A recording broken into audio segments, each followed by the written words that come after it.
السلام عليكم ورحمة الله تعالى وبركاته.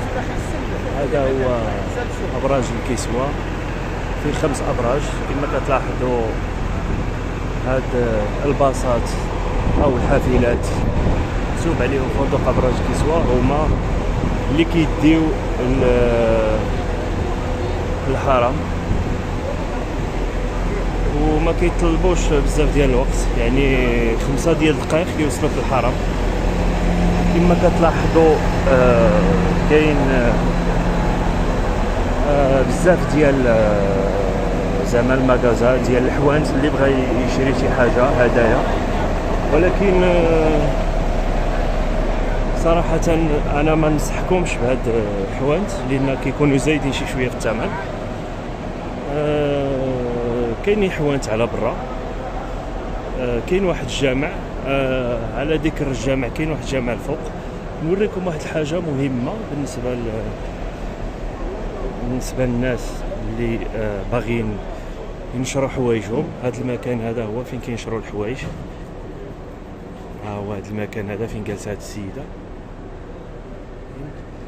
هو فين كينشروا الحوايج ديالهم اللي بغى يصب الحوايج وحتى الصابون. دابا نوريكم فين كيصبنوا. غالبا كيكون في الطابق بي ار، ملي طلعوا في لاسانسور تسكيو على بي ار كيكون فيه الماكينات ديال الصابون. دابا نوريهم لكم. وكيكون ايضا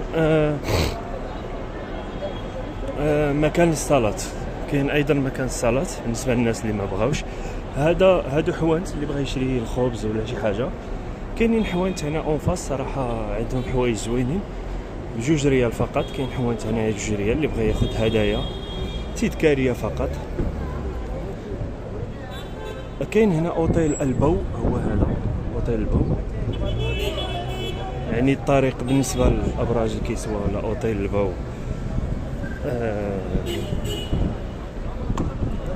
وهذا المدخل ابراج كسوة. بالنسبه لاوتيل ابراج كسوة ولا البو ما بعادينش بالنسبه للحرم، يخرج ويمشي ديريكتومون للحرم. بالنسبه اللي باغي يشري لي كارت، كاينه موبايلي، كاين زين، وكاين اس تي سي. التجربه الخاصه صراحه الموبايلي هي اللي مزيانه. تاخذ نتايا على حساب، كاين 104 ريال، كاين فيها تقريبا واحد 45 ولا 48 جيجا ما عقلتش. المهم دابا نزيد نشرح لكم هادو. كاينين هنايا صراحه اللي ما بغاش اس موبايلي يشوف اس تي سي، ومور اس تي سي يشوف زين.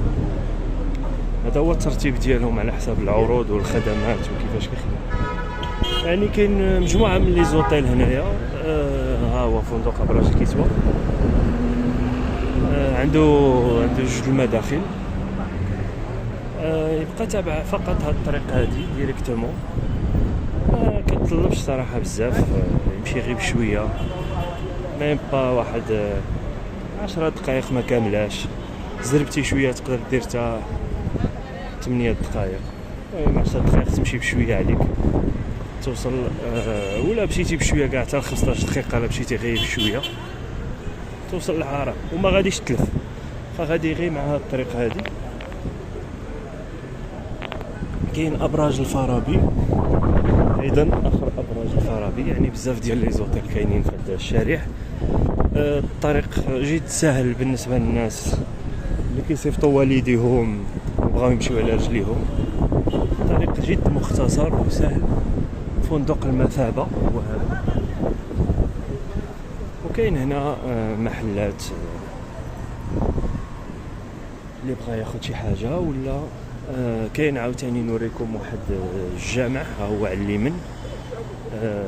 كما كنقولوا ولا قالوا المشايخ ديالنا بان مكه كامله حرم، يعني واخا نصليو في هذا الجامع ولكن ثواب الجماعه في المسجد في الكعبه له اجر ثاني. هادو اغلبيه كيكونوا نيجيريين، كياخذوا هاد كيبيعوا هاد. بالنسبه لهادي ما تفوتوش 2 ريال. هادو تا هما ما تفوتوش 2 ريال. من الأثمنة ديالهم. بالنسبه للاثمنه واخا يقولوا لكم الثمن طالع، حاولوا ديما تقولوا النص ديال الثمن، لا بالنسبه للطاكسي لا بالنسبه لاي محل، لان خاصه في رمضان كيقولوا شي اثمنه اللي خياليه. لا كيعرفوا الناس جايين من مكان كثير وكيبغيو ياخذوا الهدايا لحبابهم. هذا هو الجمع اللي قلت لكم. تقدر تبقى تجي تصلي هنايا مثلا الظهر ولا العصر ومن بعد تمشي للحرم. علاش كنقول لكم زعما شحال من واحد غيقول لي لا نمشي للحرم نصلي ونجي؟ ممكن تمشي للحرم ونجي، ولكن راه ملي كتوصل للحرم راه تبارك الله واحد الكميه ديال الناس اللي ما تصورش.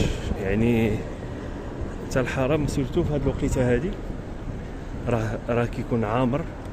هنا هذا الشارع هذا حتى هو كيكونوا فيه المحلات حدا الجامع كما كتلاحظوا، الجامع وكدوروا على اليمين وسيروا ديريكت. كاين المحلات على اليسار وكاين حتى الفراشه مور التراويح ملي كيديروا التراويح. يعني كاين بزاف د المحلات. حاولوا تدوروا هاد المحلات هادو كاملين اللي هنايا، ومن بعد تاخذوا فكره على كاع الاثمنه ديال. بالنسبه لهذا السجاد اللي فيه التكايه كتكا عليه، يعني ما تفوتولوش 15 ريال ما تفوتولوش كاع 15 ريال سعودي.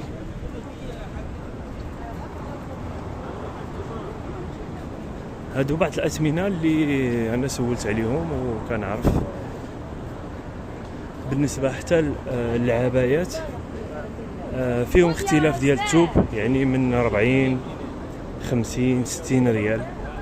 بالنسبه للحلاقه، بالنسبه اللي بغى يحلق المعتمرين ولا 10 ريال، ما تفوتش 10 ريال. فندق سرايا الضيافه كاين هذا المركز هذا. هو صراحه هنا لا عجبتك شي حاجه بغيتي تاخذها واخا، ولكن نصحكم انا بسوق الكعكيه.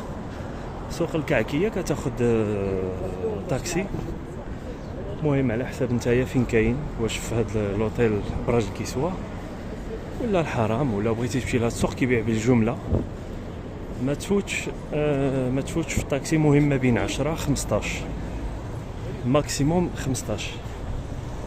هاد الاوقات هادي ما يبغيوش 10، قليل اللي يبغي 10، ولكن حاولوا انكم حاولوا مع مهم 15 ما تفوتوهاش.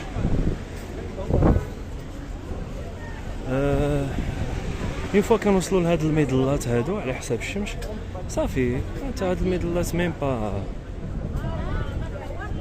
4 دقائق 3 دقائق. المهم انا كنعطي التوقيت هذا بالنسبه لواحد شاب، اما بالنسبه لواحد كبير كيمشي غير بشويه ربما نقولوا 20 دقيقه. انا كندير 10 دقائق كنزرب شي شويه، دونك نديرو حنا الدوبل.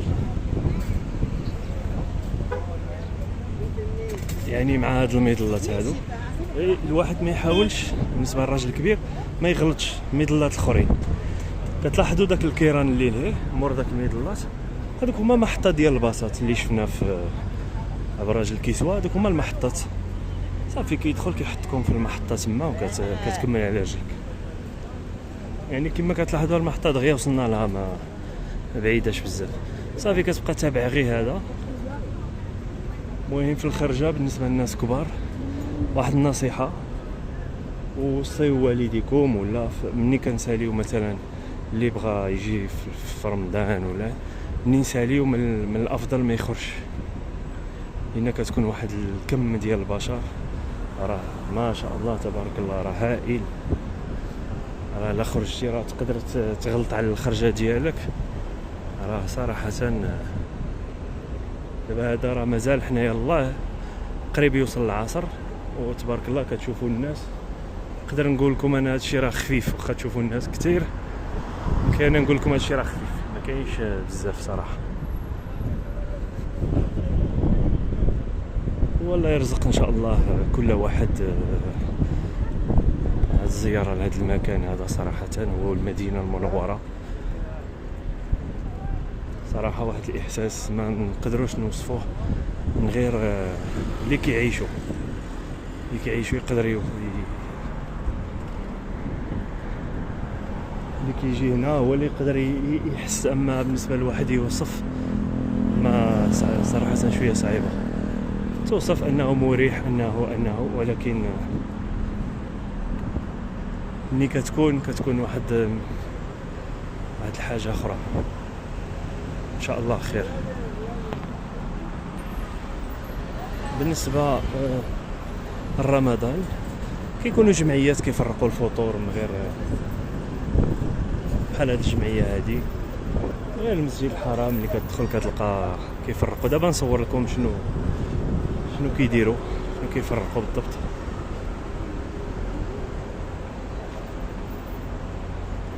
صافي دونك حنا كنوصلوا لهنايا. كتبقى لك انت على اليسار هما هادوك الدخلات.